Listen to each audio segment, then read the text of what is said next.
Welcome, ladies and gentlemen, to another edition of Gorilla Blood Radio. My name is Daniel Correa, and I'm coming to you from the DFW Metroplex in Texas. And with me, as always, Scott NDX out in New York City. What's up, Scott?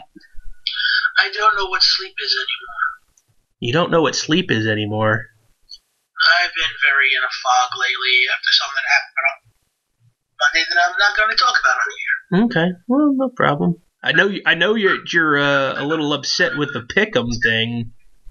Oh, fuck. Fuck the Pick'ems. Yeah. Fuck them all. Yeah, well, so I guess now the boobs made a clarification that you guys don't have to actually make all three kicker picks. Oh, now he said Well, that? I think he said it in the email, but I don't think everybody read through the email exactly how he... The email was like 14 pages long. That's why he's like he specified now again. He's like, hey, you don't have to pick them anymore. So I'm like, you didn't have to in the first place, but you guys don't have to pick them.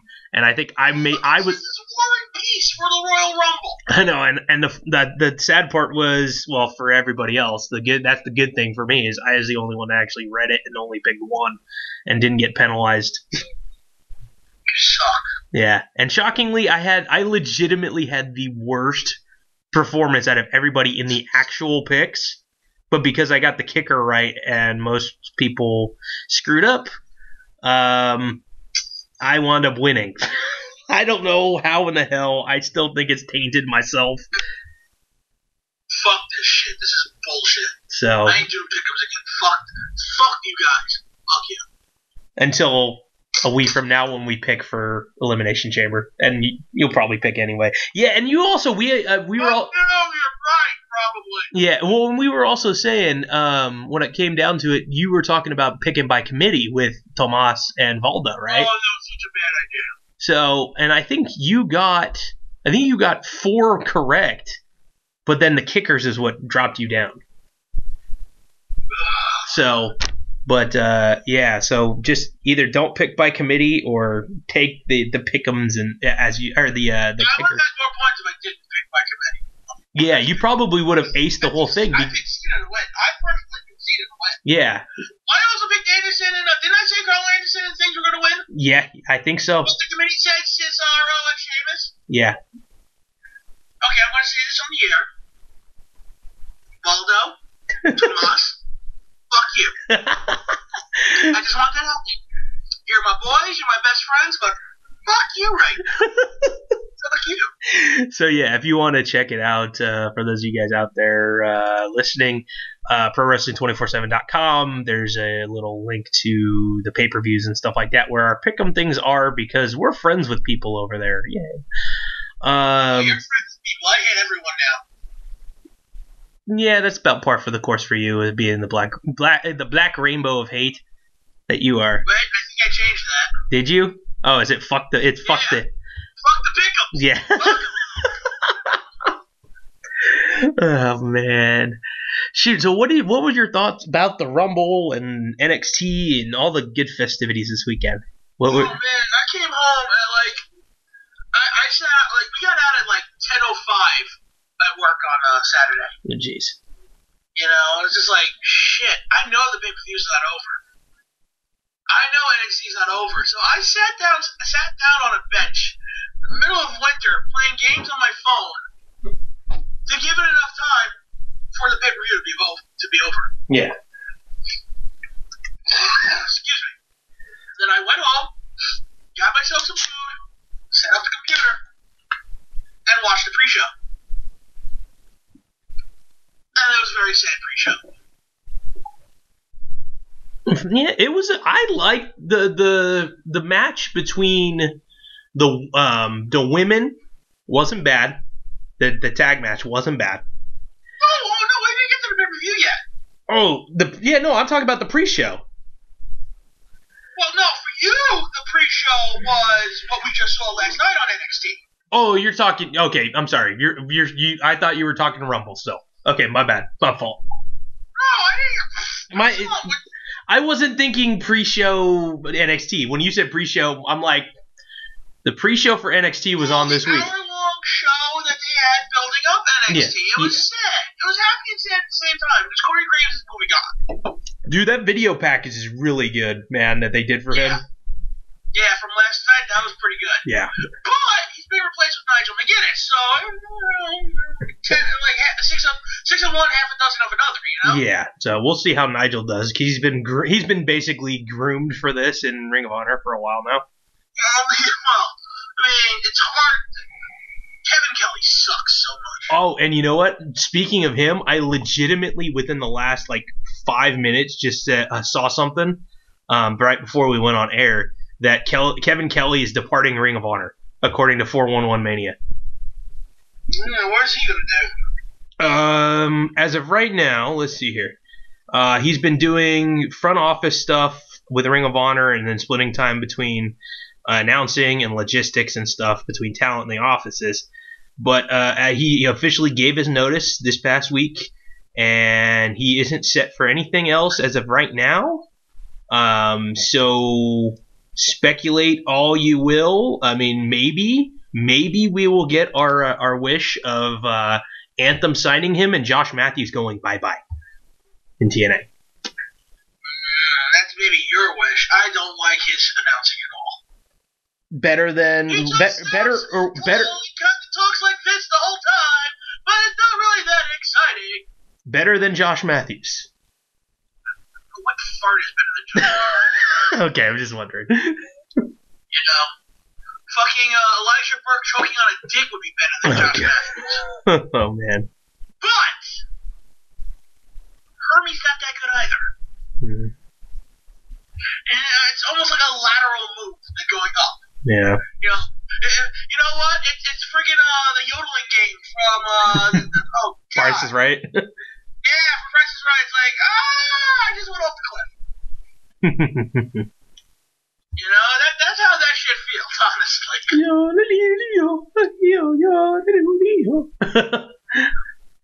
god, now I want to play a game of Plinko. Yeah, I love the Price is Right, dude. It's like one of my favorite Still shows my ever. favorite game ever, Plinko. Yeah. I was one of those kids who, if I was sick, I spent my mornings with Bob Barker. Oh, who didn't? Yeah, I would and I've told my folks this since then. So hi, Mom, if you happen to be listening. If I was ever not feeling well in the morning, I would make sure that I would quote unquote be completely sick before 9:30, so I had to leave and get picked up by my grandma so I could get back to watch The Price is Right. So, yeah, no, I had things planned out. If I knew I was going to be sick, I made sure I got to go home before 10 o'clock. At least. At home. Yeah. For us, and forevermore, it's 11 o'clock here. Oh, really? Yep. That's weird. Huh. 11 o'clock for the last God knows how long The Price is Right is on Channel 2. Yeah. Oh, see, yeah, it's weird. Is it on the CBS affiliate out there, or no? It's on CBS. Dude, we are the stations, okay? Remember, we started television here in New York. Okay. So it's CBS. It's not a CBS affiliate, it's CBS. Okay. Yeah, I just was wondering because I'm finding out here in Texas, where when Wheel of Fortune is on CBS out here. Whereas when I was That's horrifying. It's on ABC here. Yeah, it's on It was on ABC when I was in California. I was like, that's weird. Why is it on CBS or whatever? It was really odd to find different things. Yeah, it caught me off guard. Different channels, different channel affiliates and stuff. I was like, oh, that's odd. So who's gonna announce for ROH now? I don't know at the moment. Bring back Dave Prazak. Oh gosh. As long as he's not a heel, because that shit was horrible. Yeah, let's as of right now it says Ian Riccaboni, who does the Women of Honor stuff, might be the one stepping in, but not confirmed yet. I have no idea what the fucking Ian Riccaboni is. Yeah, he does the Women of Honor stuff, I guess. So. Well, I gathered that from the quote. Yeah. I don't know. I don't know who he is. I don't watch the Women of Honor specials. I don't even know when they even announced them. Only time once in a while they'll show a Women of Honor match on Ring of Honor television, and Kevin Kelly's still calling the match. I don't even care. Not about Women of Honor. No, there's nothing wrong with that. I really don't like Kevin Kelly. Yeah.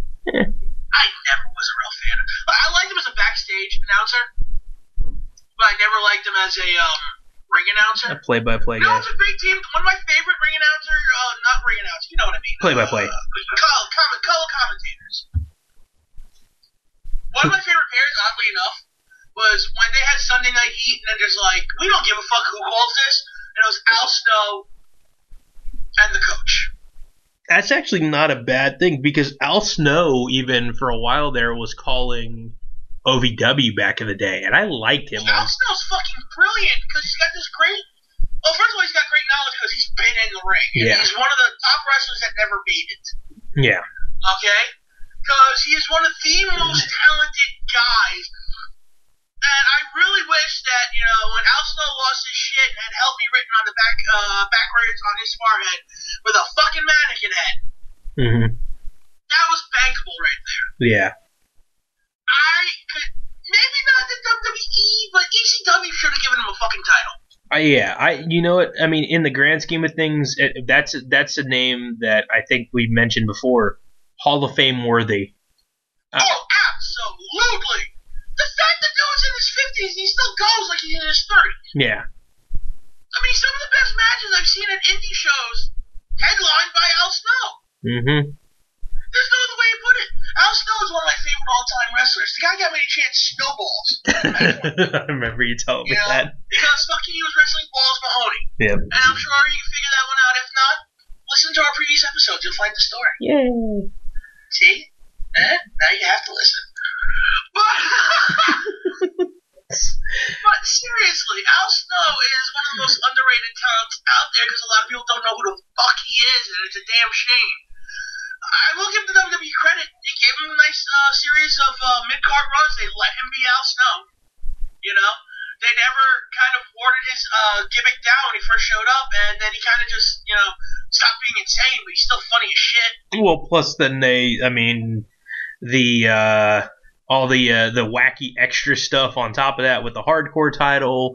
Oh my god, it's great. European champion coming from a different country every week. Yeah, Pepper. Oh god, Pepper Stick. That was one of the best ones ever. And then I still hate Bossman for that a little. Followed by the absolute worst idea for a match ever, the dog kennel from hell, which basically was just a bunch of dogs shitting everywhere around the ring.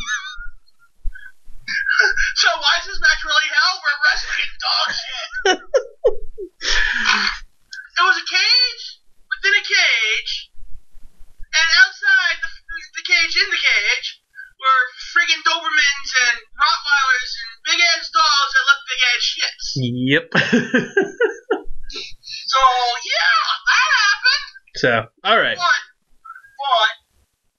Al Snow, one of the most underrated talents to just be in pro wrestling. Yeah. I loved watching that guy.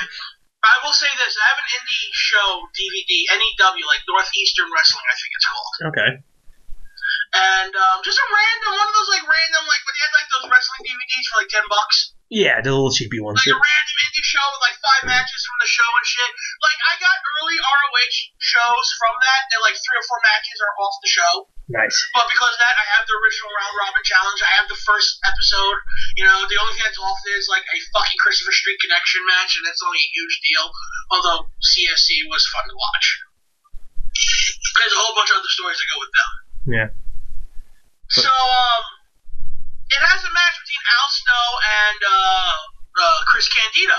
Nice. Oh, first of all, fantastic. Now, Chris Candido has like a protege that's like 9 feet tall who looks clunky as hell, but it's hilarious. And Sunny looked like crap, but she was still Sunny. Yep. You know? So, they're wrestling, and about 10 minutes into the match, they start trading other people's finishers. Like, Candido drops the leg, like Hogan, and then when he doesn't pin the guy, he goes, "What? How can I not win?" Sorry. But the best part of it, Al Snow goes for the people's elbow. Now, Candido's just laying there because that's what you do at the people's elbow. He does the whole thing. He pulls off an invisible elbow pad. Throws it to the crowd. Hits the ropes. Jumps over Candido. Hits the ropes. Jumps over Candido. Hits the ropes. Jumps over Candido. Keeps fucking Goes back and forth 8 or 9 times, and he's slowing down as he goes. He gets blown up. Yeah, pretty much. He's standing over Candido, huffing a who hasn't fucking moved this whole time. And then, all of a sudden, snaps the elbow down perfectly. That's funny. Look, you can make fun of indie wrestling all you want. Some of the best things are when they mix just a touch of comedy into a serious match. Not something. You love wrestling, but you also kind of, most guys that are at the indie show sit there going, I know this is fake, I know this is fake, but this shit's fun, yay, type of thing. So when they play to that portion of the crowd, it just makes you go, that was for me. Yep. Alrighty. Well, with the NXT stuff. Oh shit, man! First of all, what was the opening match? Opening match. It was Eric Young and Ty Dillinger. Ty Dillinger, yes. Great opening contest. Yeah, dude, and once again, freaking Ty Dillinger gets the short end of the stick. Yeah, but it's not like he's losing because he's not a good wrestler. But let's be honest, he got beat by 3 men. That is true. That is very true. It took 3 guys to beat him.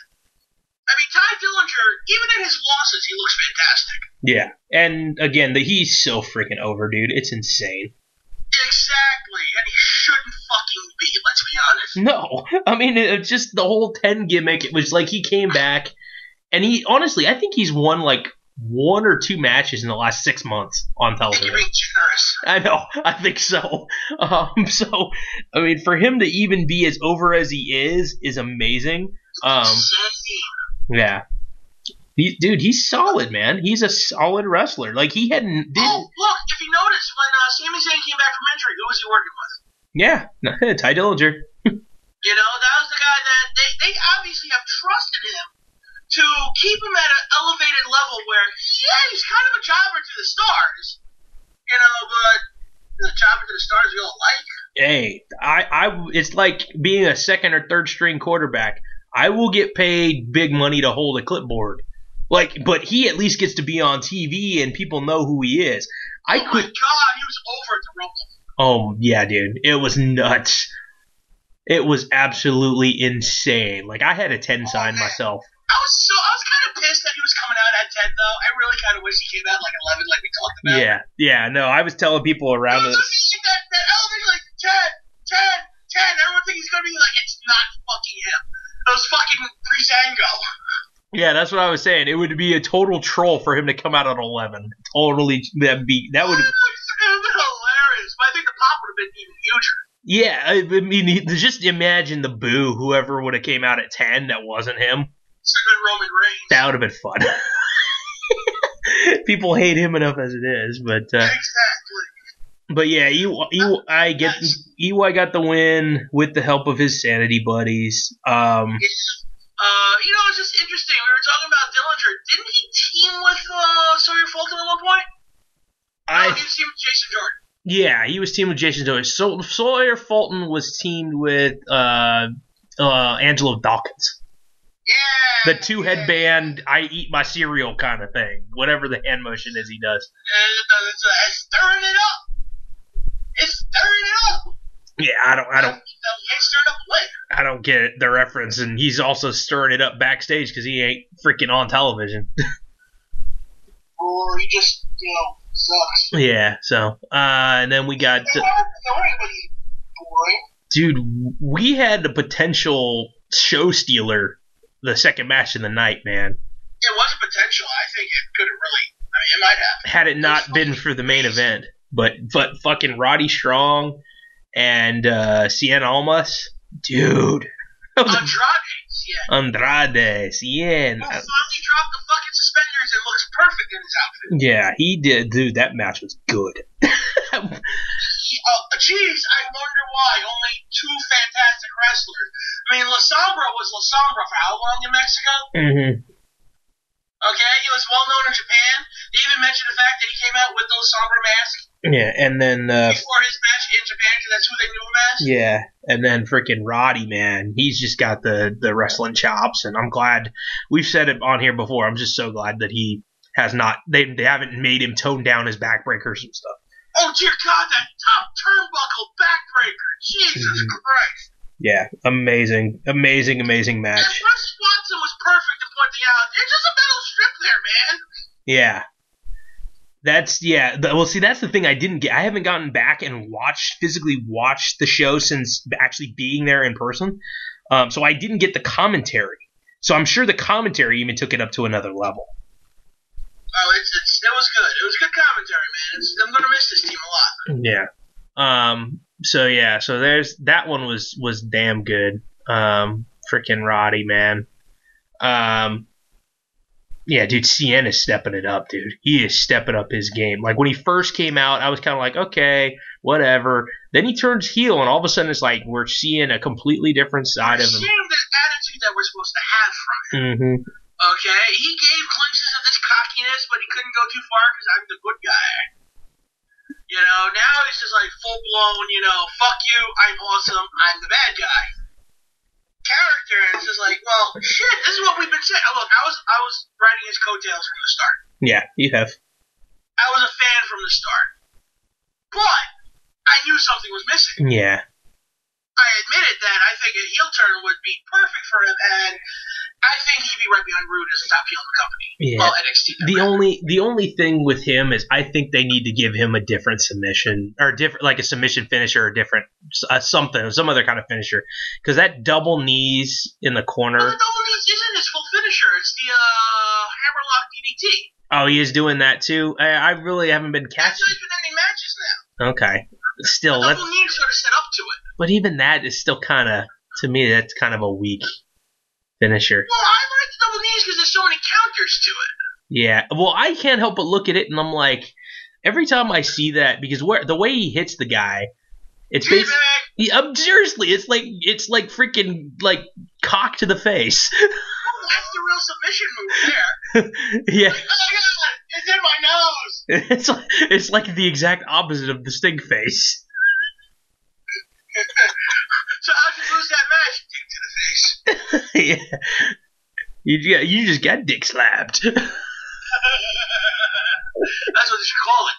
The dick slap. I can't just imagine before Corey Graves left, like, dick slap! That would be awesome. That'd be funny. But yeah, every time I see it, like, I always joke around watching UFC fights because sooner or later it's going to happen because those guys wear cups in MMA. And sooner or later, somebody is going to, like, try get into, like, a full mounted position and, like, accidentally hit some guy with the cup in the face and knock him out. It's going to happen at least once because fluky things happen. And I'm like, someone's going to win via cup to the face. You just got skull fucked. Dude, that would be freaking funny. Oh, man. Knockout by skull fuckery. I'm so glad we put warnings on the front of these shows. Please, I'd work on this show. Yeah. Oh, man. That's funny. So yeah, there's that one. What else do we have? We had the tag team match for the titles, DIY defending against the Authors of Pain. Ugh, man. It was a good match. It was, but you can hate on the Authors of Pain all you want, but that was a fantastic fucking tag match. I just don't think that they're ready to be holding them yet. I understand. I don't think they're going to hold them too long. They're eventually going to push a team to beat them. Yeah. But, if you've been building a monster team like you have been, you have to give them the titles. Yeah, I guess. Yeah, I mean, unless something happens where they get over aggressive and they beat the crap out of them. Like, say they won the match, and then afterwards they just keep going and just beating the crap out of them, and the referee reverses the decision. I would have been happier with that. I wouldn't have to. I liked how the ending was. And forgive me, people, if you hear food in my mouth because I'm fucking fat and hungry and I slept all day and I haven't eaten and it's 11 o'clock at night and fuck you, I want to. That's okay. I don't blame you. I had barbecue chicken and mashed potatoes for dinner tonight. Oh, man. I was thinking of trying that new golden KFC chicken. Okay. I was about ready to go to the mall and pick it up. I was like, wait, the next bus to pick me up is by my house. Oh. That's a 45-minute trip just here. Oh, jeez. And that bus is across the street. Oh, so you would have missed it. I'll take that bus across the street. Yeah.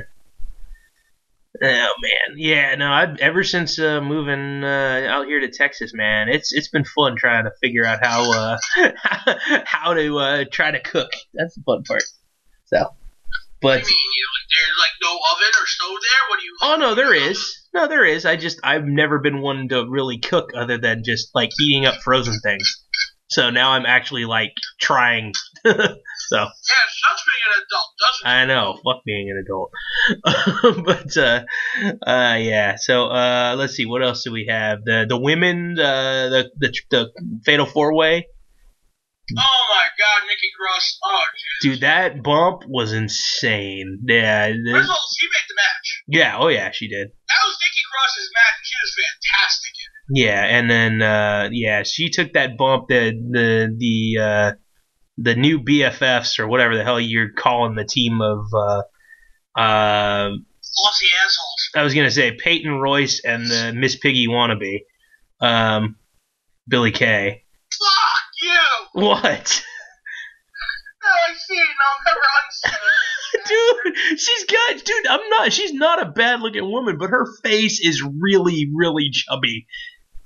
Yes, that's what I like about her face. Fuck. Not sorry. Not sorry. But they. I still like the fact that she wrestles in like a 1980s bikini. Yeah, it's really funny looking, but hey, it works. It gets her over and whatnot. But they suplexed Nikki Cross from off the top. The announce table was back up in the back by the stage, and they stood on top of that, suplexed her onto a random table that happened to be set up right next to the announce table, which is kind of, yeah. Just a random table. Just happened to be there, right at the right spot. They're always where they're not supposed to be. Yes. But that bump was massive, dude. Absolutely massive. I like the fact that when she was finally coming through and looking at Asuka, she was smiling. Yeah. But, and then, yeah, I had a feeling that was going to be one of those matches that Asuka was going to lose because somebody else was going to get pinned and Asuka came through. So, yeah, we'll see how things go now with, the future of that division, because really the next in line is Ember Moon. So I'm excited for it, but we shall see. Boy, I'm looking forward to that match. Yeah, we shall see how that goes. Then again, I look forward to looking at Ember Moon. Yeah, Ember Moon is very nice to look at, gotta say. So is Asuka. I like look. I think Asuka is really good looking. I'm gonna have a good time watching that match. Yeah. So. And then I think that was it in the main event time. Shinsuke Nakamura defending the NXT title against Bobby Roode. Oh my god, dude, in person. That was fucking awesome, dude. The entrances. I don't know if you've read the forum.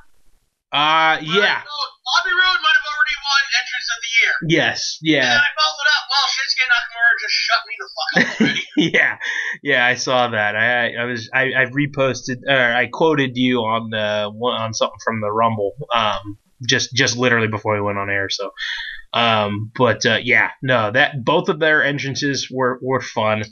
It's always funny to hear Harry talk shit about Shinsuke Nakamura because he respects the hell out of him as a wrestler, but he kind of gets this weird, creepy vibe like he's a pedophile with his entrances. Because he's just all weird and creepy in his eyes. And I'm like, I just can't help but look at it and go, he's just eccentric. Don't worry about it. I don't even know how to respond to that. Yeah, it was just like, okay.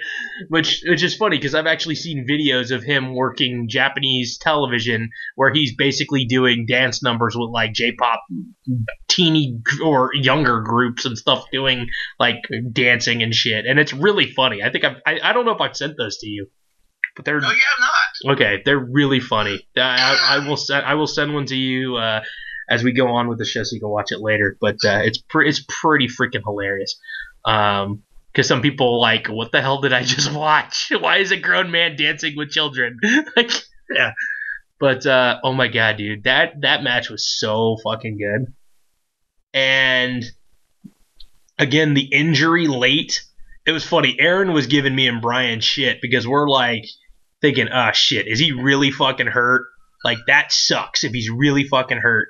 And Aaron's turning at us going, dude, it's a work, you fucking marks. Like, I don't care, man. I like getting into that kind of stuff. Oh, yeah, exactly. I was sitting there going, wait, really?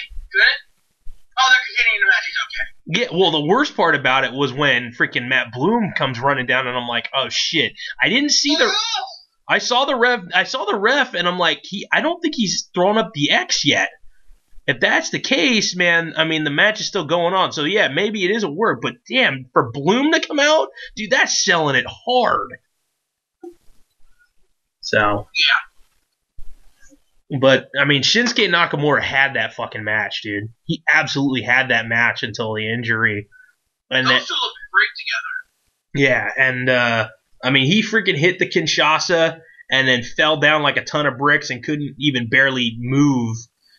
Because of his whatever knee or lower leg or whatever injury. The knee that he injured, quote unquote injured, hitting Rude on the outside with the running knee, and then landing on the mat. Yeah. Was the knee he used for the Kinshasa. Yeah. So it was one of those things where I was like, oh no, not cool. And then Rude hit his little his finisher that he's doing. That's kind of like the execution DDT. Like, you just lift him up a little bit off the ground and then freaking spikes him. It's an Impaler DDT. Yeah, the Impaler. That's what I was thinking, yeah. But and then he is our new NXT champion, which is like, still, as much as I am a mark for Shinsuke Nakamura, I'm still happy that it's Rude, really, when it comes down to it. Absolutely. Either or, and as soon as like that happened, you got people around us in the crowd going, "Wait, does that mean Nakamura's going to be in the Rumble?" And we're like sitting there thinking, if they're kayfabing an injury, he's not going to even be close to the Rumble. No, but WrestleMania. Yeah, which is awesome if that's the case. I would love to see them do him versus Cena at Mania. I'll take Nakamura versus a fucking mop at Mania. Yeah, that'd be fun. So it's just like, hey, Nakamura at Mania. Basically, I'm trying to think who would be. I mean, hell, you could put him with Austin Aries, and I'd be happy. Aries is injured? Right now, he's injured. He's got. Yeah, that's the only reason I can see why he's not in the ring right now. But it looks like when he finally is off injury, he'll most likely just go right to 205. Yeah, well, it was actually Nakamura who actually injured him. He hit Aries with a super kick, and oh shit, his eyeball is still broken. Yeah, was it like 6 months ago? No, it's only been like 3 months. Really? Yeah, it's only been. It feels like it's been forever. Sorry, folks, I apparently am dying tonight. Yeah. It feels like it's been forever, but yeah, no, it's only been like 3 months because 205 Live has only been on for maybe 2 months. I think it's only been about 8 or 9 episodes, yeah. But Tozawa debuts this week, which I'm going to have to watch because Tozawa. Yeah, you know what is funny? He debuts against the Jobber.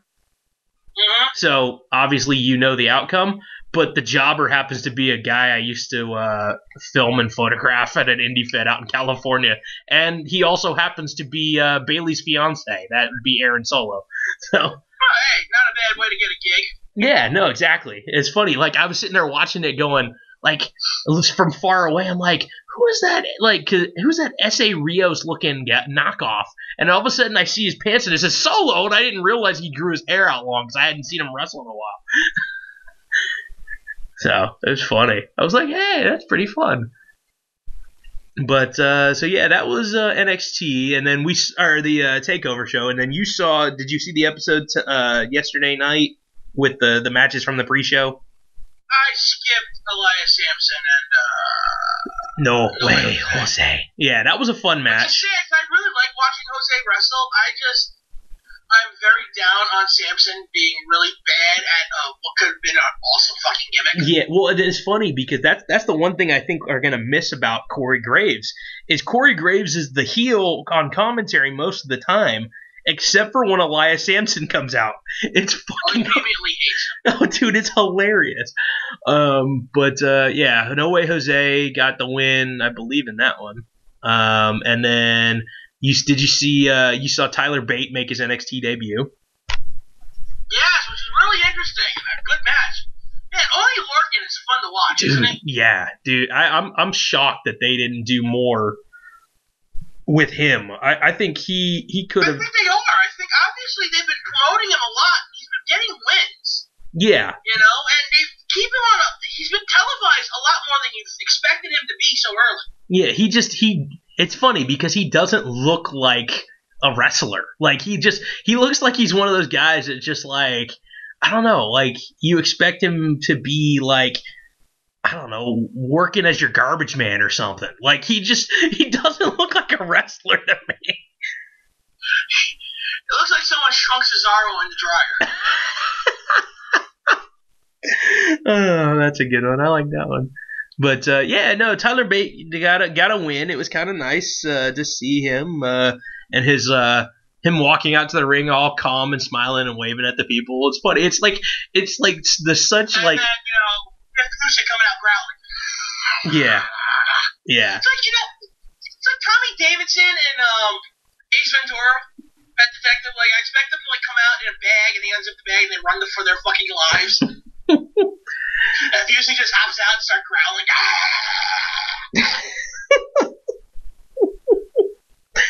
Oh man. And then I just like give him his Twitter name is WWE Star Destroyer. Nice. Like that would be a fantastic nickname for him.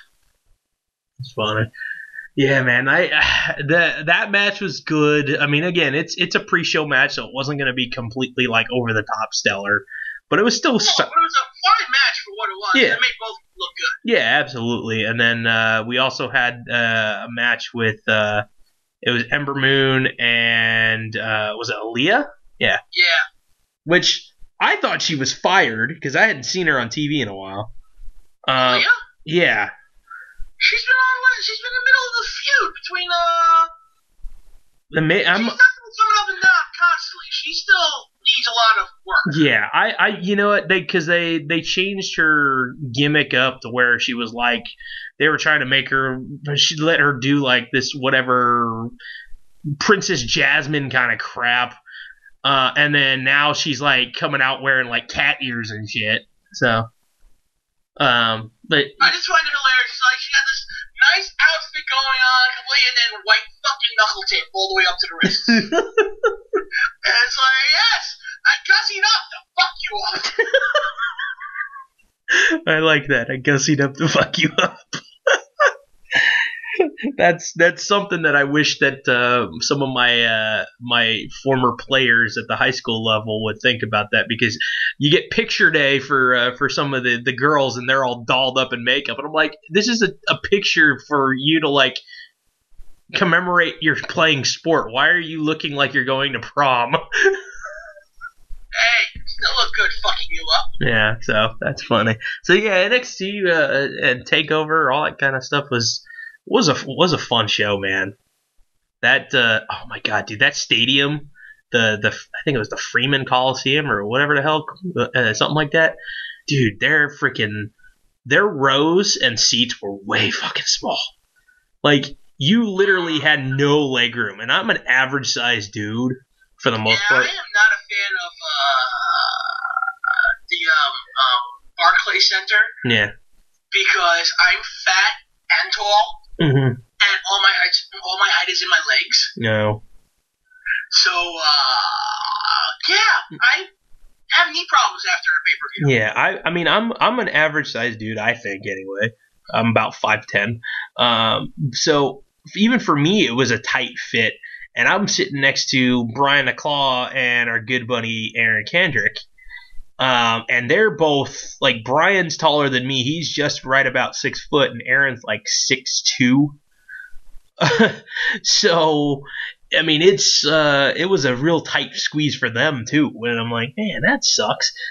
Fast forward to the next night at the Alamo Dome, and it was like, oh my god, like The only thing that was missing was like a cup holder. I mean, there was leg room for days in that stadium. I hate you. So, but what do you think of the Rumble? You watched the pre-show and everything like that too? Yeah, I had to catch up on the pre-show. I was doing laundry. Oh, okay. So thankfully, though, with all the talking, I was able to start the pre-show normally, and then just switch back and then skip all the shit I didn't need to see. Yeah, no, makes sense. I mean, I don't remember what the first match was. Would have been the women's tag, the 6-woman tag. That was a fine match. Needed more Mickey James, though. Yeah, I thought the heels were going to go over just because it was basically Mickey James' first match. And who called the faces? Yeah, that's true. So yeah, not a bad match, but on the babyfaces, Naomi got the pin, which kind of sets her up for stuff down the line. She's pinned Alexa Bliss like 4 times now. Yeah. I mean, it's not like it hasn't been done before. Yeah, so it gets it all set up, which sets her right up for a title match here coming up soon, probably with the Chamber stuff. Then we had the match with the tag team titles on the line for the guys, the Raw tag team titles with Anderson and Gallows, and the champs Cesaro and Sheamus, which, again, I thought was going to go a different way, only because of the fact that Gallows and Anderson quote-unquote got the win, and it was taken away from them because Sheamus hit the referee the previous. And that's why I figured they'd get the win again. See, I kind of had a feeling I thought they'd get the win, just not the titles. You see, I was thinking. I was told I was wrong. See, stupid. I was. I am on my own. Yeah, I was thinking it was going to be like they would win, and then they'd get one more chance on Raw, and then that's when Gallows and Anderson would get him back. Get him for the first time rather. So, but that wasn't. I mean, again, solid match, nothing out of the ordinary. And then the sleeper of the snooze fest of the pre-show was Nia Jax and Sasha Banks. I liked it in general. I'm not overly fond of Nia Jax. I don't think she's ready for the limelight yet, and I think that what they're trying to do right now, which at least what I'm reading anyway, is possibly put her in a fatal 4-way for the title at WrestleMania. I think the problem is she needs to, work with people that are able to. I mean, you've seen her match with Bayley. Bayley really works well with her, and then you've seen her matches with Asuka, and Asuka works really well with her. Maybe Sasha Banks just can't work well with her. I don't know. I don't know how it's gonna play out, but yeah, she's still green to me. It's almost to a point where I don't know. I'm trying to think how I can phrase how this stuff. She doesn't use her size the way that she should all the time. I mean, she should just. I mean, in all honesty, if WWE wanted to make her a monster, they basically tried to make her look like that by facing jobbers every week. But then all of a sudden, when it came to her finally facing like the people that are actually on the normal roster, you could tell she's flawed. So she should have come up as soon as she did. Now that she's there, you should utilize her. Yeah. No, she should have probably been on NXT for another year, and I think it would have helped her out a little bit more. But, who knows? Maybe she'll surprise us all and get her opportunity and make the most of it. So, who knows? What else? We started out with the actual Rumble pay-per-view. It was with the women's match, the women's title match for Raw, I believe. I'm not looking at the sheet in front of me, so. So, but. So you want me to look up the Rumble? Yeah, if you want to.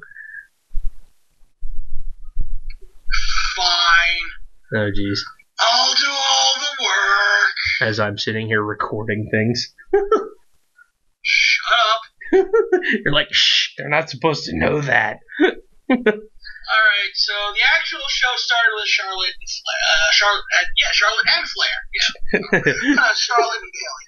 which I got wrong because I voted with my heart and not my mind. Yeah. I was hoping because I was there that Bayley would get it. But no, good match. I was rather shocked with the way it finished with the natural selection on the apron. That was unique. That was good. Yeah, I think that was a pretty awesome way to finish it because, I mean, Bayley had her moments where it looked like she was going to win the damn match, and then all of a sudden Charlotte dumps her to the outside, and then when she's crawling back in, she sees her opportunity and takes it. I was like, oh, damn, that's crazy. So, but it, yeah, no, it was. That's for sure. And then next up was what? Owens and Roman Reigns, which apparently was my nap time. Oh, you fell asleep during that? Did you go back and watch it? 22 minutes, 50. I have not watched it yet because I really have very little interest. Honestly, it's the second best match on the card. Well, that may be. I have no interest in Roman Reigns. Yeah, well. And I saw the ending and it came out and interfered. I'm like, fuck you, you cost me a point. Yeah, no, but I liked it. Even Jericho up in the cage helped make it work.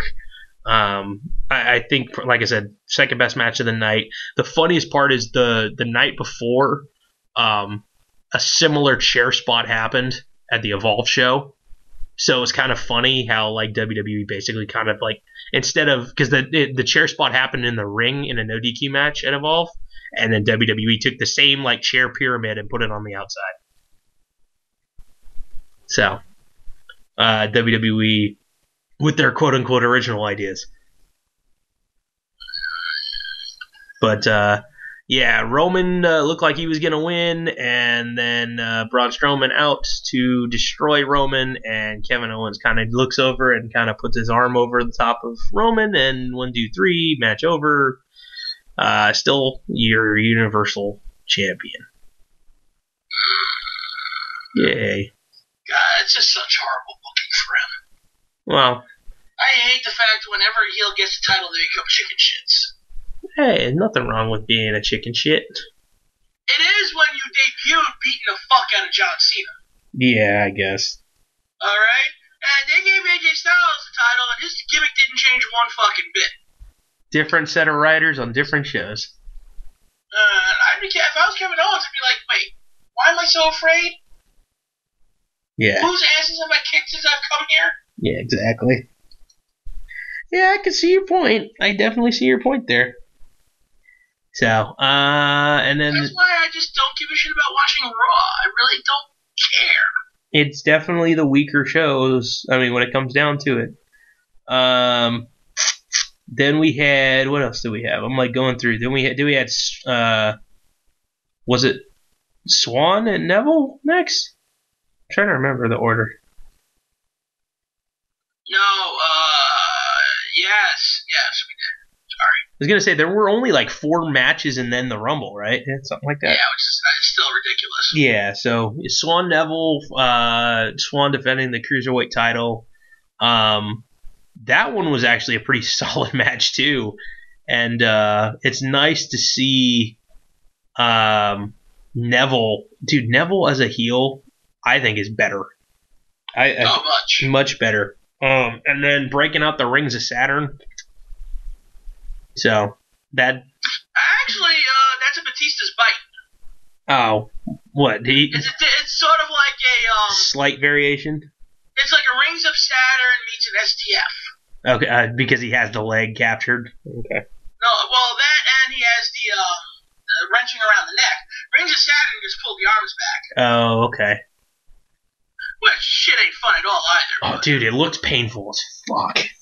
Yeah, I know. It's a really good submission move, so I'm happy with it. Especially in a cruiserweight division where most of the guys are high flyers, with the exception of, like, Drew Gulak and Tony Nese. Which Nese can fly too, but Gulak usually doesn't. Well, being able to fly does not make you a high flyer.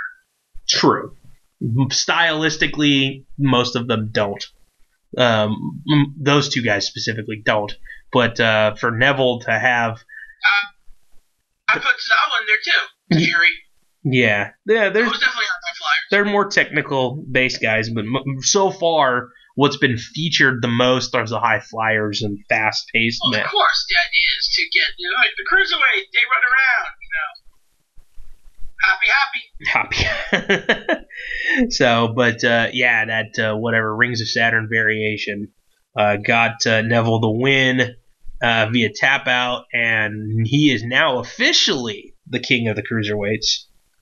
God damn. So that was a pretty damn good match. And then we got the WWE World Title on the line. AJ defending against John Cena. And Oh God. Good freaking Oh God. another match of the year candidate right there. Oh God. Dude, the only That's really all you can do to respond. yeah, the only thing that I again like everybody else I've a bunch of especially indie wrestlers that I've seen watching these going like wait a minute, like he hit him how many of his finishers and he's kicking out, like I get it. I get like some of the psychology about it, but again, it's one of those things where it's you're like, oh, it's over. 1, 2, what the hell?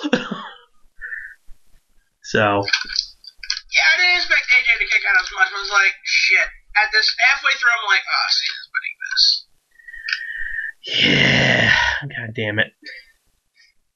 I'm upset, but I'm upset that it didn't happen at WrestleMania, the biggest stage of all. That's my yeah, for him to get his 16th. Yeah, well, at least it's one of those things where now he's got time to drop it and get the match at WrestleMania anyway, and get his 17th because WWE likes to break people's records, which isn't even technically a record anyway. Because didn't Flair actually hold the world title like way more times than that? But registered with WWE, they say it's only 16. I don't know either. I could have swore Flair had more than 16 freaking world championship reigns. Maybe they only count the WCW and WWE. Not NWA title. Yeah, not NWA. Yeah, maybe. I don't know, but no, they're counting the NWA, but I don't think they're only counting those titles, and not like how Lawler's a 30-time Memphis fucking champion. That's true. So yeah, but yeah, so Cena got his 16th. Again, another freaking phenomenal match, pun intended. But yeah, the Cena and AJ just have a good freaking chemistry, man, when it comes to matches. Like, they can do no wrong in the ring together. I'm really tired of hearing people say John Cena can't wrestle. No, he can. He can definitely wrestle. I mean, it's one of those things where a lot of people are gonna, in the grand scheme of the history books, are gonna compare him to Hulk Hogan. But in every sense of the word, professional wrestler, the talent level, the skill on the microphone, the charisma, the rapport with the fans, John Cena is leaps and bounds above Hulk Hogan. All time, Cena's going to go down. I think he's going to go down as possibly the greatest performer of all time. No, that's still going to be HBK. We shall see. I think he's got to be in the equation. If you're talking him, Rock, Austin, HBK, Taker, and Hulk Hogan, like that's like, and then Ric Flair. So that's like top 7, not any particular order, because I'm just spouting them off the top of my head. So, but Hulk Hogan. Well, it's an elite list to be a part of. Well, yeah, and by far Hulk Hogan is the worst wrestler out of all of them. Yeah, but he was wrestling at a time when he didn't have to be a good wrestler. Exactly. Yeah. No. There's different ways to storytell. Certain guys did it more so with their actual in-ring wrestling, like Savage Steamboat. And then on the same card, you got 2 guys like Hogan and Andre who didn't have to do much because their emotion-filled storyline was what told it. They didn't have to go and kill themselves. So that's how it works, man.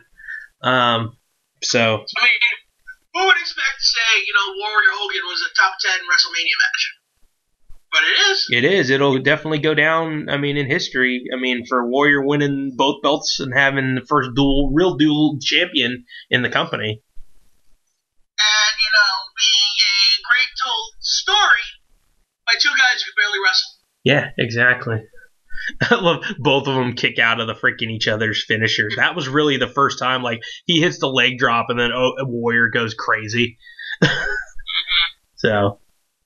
And then Warrior hits the gorilla press and the backsplash, and Hogan kicks out, and he's like, can I do it? He starts hulking up. Yeah. And he starts walking away, Savage. Warrior actually starts walking away like, can I really do this? Yeah, that was just, dude, so much fun. God, just fun to watch those old stuff back in the day.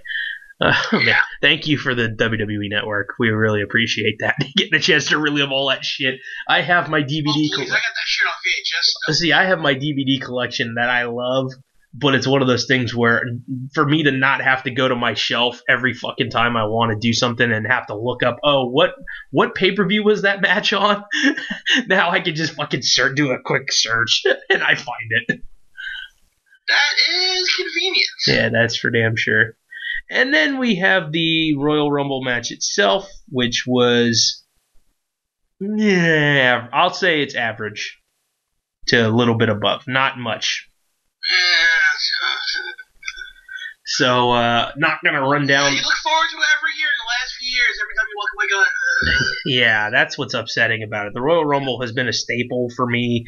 I really, it's my absolute favorite pay-per-view of the year, even more so than Mania, because of the Rumble match. It's so different. It's a concept that nobody else really does. And it's now, I mean, being the 30th anniversary of it, I was hoping for more fanfare, more returns and surprises, but we didn't get that. God, it was so dull. With the exception of Ty Dillinger as number 10. I was shocked that they actually gave that to us. So. Yeah, that was like the only one. Yeah. It really was. I mean, because what's the point in having 20 people named? Like, they legitimately had 20 guys named going into the weekend. And I'm sitting there thinking, wow, they only named 20 guys. I wonder if we're going to get people from NXT or we're going to get people like that, because they left it wide open. And to get, like, when they had, like, on television, they had Big Cass announce that he was going to be in the Royal Rumble. How come Enzo didn't straight up say, hey, I'm going to be in the Royal Rumble too? Like, really? Like, you could have announced it right then and there. I thought Enzo wasn't even going to be in the damn Rumble.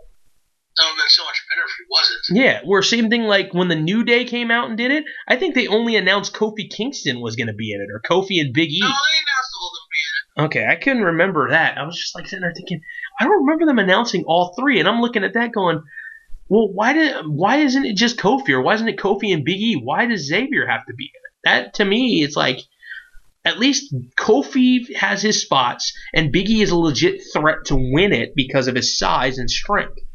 Whereas Xavier is kind of like, that's a throwaway like Enzo. So. I think you had to have all three of them in there because they're doing some fun spots with them. Yeah, the elimination was pretty fun. All three of them getting eliminated at the same time. Mm-hmm. So that was a good one. We also we had Jack Gallagher stole the fucking show.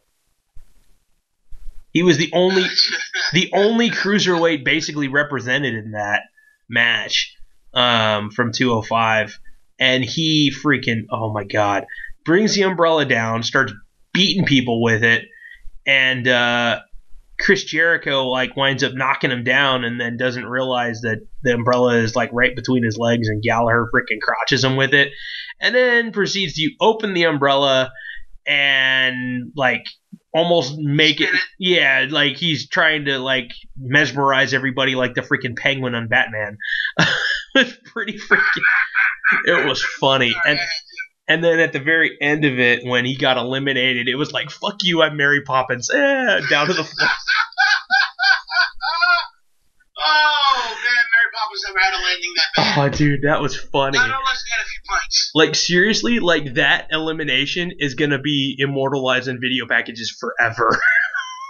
That was probably the best part of the Rumble. Then it kind of, that and Baron Corbin eliminating Strowman. Yes, I'm glad that Corbin got as much of a rub as he did in that. I mean, he legitimately had a chance to win there for a while. I was thinking. I mean, No one had a legitimate chance of winning because of, the last 10 had fucking Undertaker, Lesnar, and Goldberg in it. Yeah, that's what that bothers me. I mean, I know they put them there at the end because they're older guys that can't go as long, but like you could have put them right in the middle, and I think it would have been okay too. But I mean, they always backload it with all the crazy freaking guys, except for this time around having Strowman and Show go at it early, which it was kind of nice too. Gotta say. Not really. It lasted all of 90 seconds. Yeah, but still, it's still nice. How funny was it to watch the slower fat guys get busted to the ring? Okay, so now for you, did you actually see that on the television? Did they? No, the only thing was weird is like Big E comes out, and then the camera's following him, and all of a sudden the cameraman almost gets knocked down. There's something white there, and I'm like, what the fuck did Big E just run into? Then I see on Instagram later or something photo of Big E riding on a fucking truck. Yeah, like they made it look like a Mario Kart double dash thing. I saw that meme.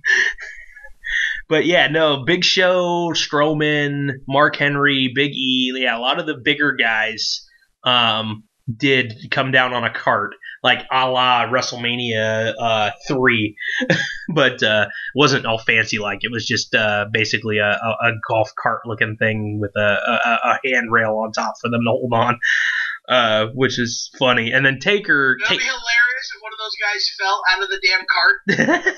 And couldn't get into the Rumble because they injured themselves. Oh, dude. And then people wouldn't even know why. Then they had to show how that happened. Oh, man. I just find it ridiculous. Like, skinny guy runs all the way to the ring. Fat guy, let's cut away halfway through. Yeah, Mojo Rowley. Oh, my God, that guy. I'm shocked he wasn't... Otherwise, when he hit the ring didn't shift 3 feet over. Dude, that guy, man, he's got so much goddamn energy. It's insane. I really, he bugs me, dude. He's got too much energy. Like, nobody should be that peppy. Peppy? Really? That's the word? Peppy?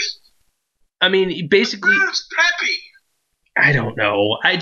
He basically has a firecracker in his ass all times that's, always explodes, the second he freaking comes outside of the curtain. And it's, the whole, it makes me think of, a cartoon, when, they're freaking Yosemite Sam's pants catches on fire and he's going a million miles an hour trying to put it out. That's Mojo Rawley. I don't know, man. He drives me nuts with how much energy he has. I don't know. That's just too much for me. But we did get Ty Dillinger at number 10. And he came in and actually didn't get eliminated immediately, which I was actually really happy about because I thought that's what was going to happen. Him and Sami Zayn actually put up a fight against Braun Strowman for a little bit. Yeah, they were actually taking it to him for a while. Yeah, Sami Zayn coming in at 8 and being there nearly till the end was pretty awesome too.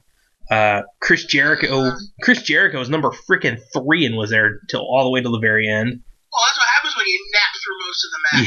Yeah, he gets hit with a big finishing move and rolls out to the outside and stays down, which I thought was kind of funny. So I was like, ooh, maybe he'll actually win. That'd be kind of awesome if I got the pick right. I was actually halfway thinking he would because of that shit. Yeah, so... I really was. We got a James... And of all fucking people, Randy Orton?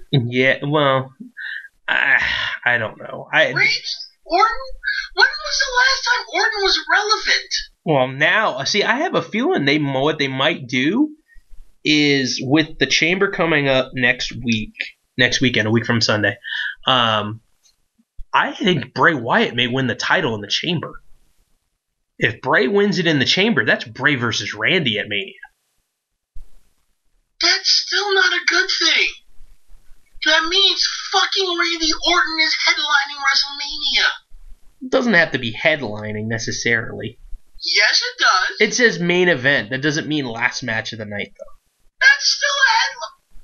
Dude, third to last match. Not okay. Nah. Well, Randy Orton's the fucking pre-card. Yeah, I wish. Pre-show, pre-card. He's in the dark match. Yeah, I wish they would have gone a different way with it, but hell, that's what happens. But we got James Ellsworth was in the goddamn Rumble. Yeah. The funny part is the way he got freaking. He basically almost took a Spike Dudley flat back choke slam all the way out to the floor. Yeah, that was not a healthy looking bump. No, yeah, he did not take the bump nearly as well as Spike Dudley did. I was very surprised. Well, Spike Dudley was supposed to go through a table.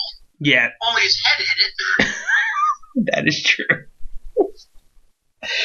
Oh man. But yeah, man. I mean, it was like I said, it was average to good Rumble. And at the very end, First half was great. The Rumble itself just. Yeah, well, and here's the biggest cop out of the night was Roman Reigns coming in at 30. Like, we're getting down to the last 5, and I'm sitting there going, I'm like, okay, there's 5 spots left. We know it's got to be like Lesnar and Goldberg, Lesnar, Taker, and then 2 extra spots. I'm like, okay, who's it gonna be?